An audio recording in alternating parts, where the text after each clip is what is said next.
ও বৌদি বাড়িতে আসো। হ্যাঁ, কে? আগের দিনের কিস্তিটা তো দিয়েছেন, আজকের কিস্তিটা দেন। দাদা গো, আমার ভীষণ শরীর খারাপ, তুমি এইবার দিন আসো। আমি জানতাম তোমার শরীর খারাপ হবে, তার জন্য আমি সঙ্গে ডাক্তার নিয়েছি। দাঁড়াও গ্লাসটা পড়ে নেই। আমার ভূতে ধরেছে। আমি জানতাম তোমার ভূতিও পাবে, তার জন্য আমি সঙ্গে তান্ত্রিকও নিয়েছি। ও দাদা গো, তুমি এবারের মতো আমার ক্ষমা করে দাও দাদা, তুমি 10 দিন পরে এসে কিস্তির টাকাটা নিজেও। বৌদি তোমার ছাগল দুটো নিয়ে গেলাম, তোমার আর কিস্তি দেওয়া লাগবে না, কালকে আমার বউ ভাত তো লাগবে না।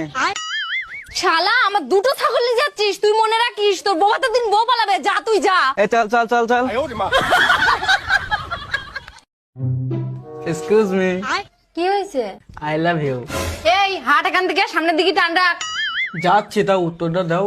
ও, উত্তর লাগবে? তাহলে আমার দোকান থেকে কিছু কিনতে হবে। ঠিক আছে, তাহলে একটা চিপসের প্যাকেট দাও। এই নাও, কিন্তু এর তো মাত্র 5 টাকা দাম। 5 টাকাটা কি হয়েছে, এই নাও, আমি তোমার 20 টাকা দিচ্ছি।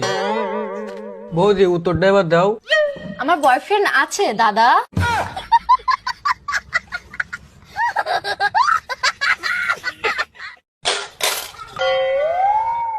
আরে একটুক্ষণ পরে আসো, আমি এখনো বউনি করিনি। এ নাও 1 টাকা, বউনি করো।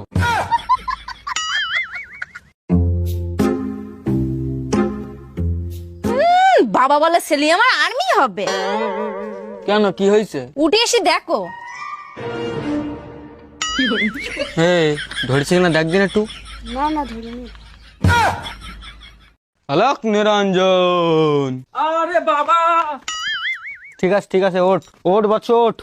আরে বাবা, আমার একটা উপায় বলে দাও, আমি বিয়ে করি খুব সমস্যায় পড়ে গেছি। আরে বৎস, এই সমস্যা যদি কোনো সমাধান থাকতো তাহলে কি আমি আজকে সন্ন্যাসী হতাম।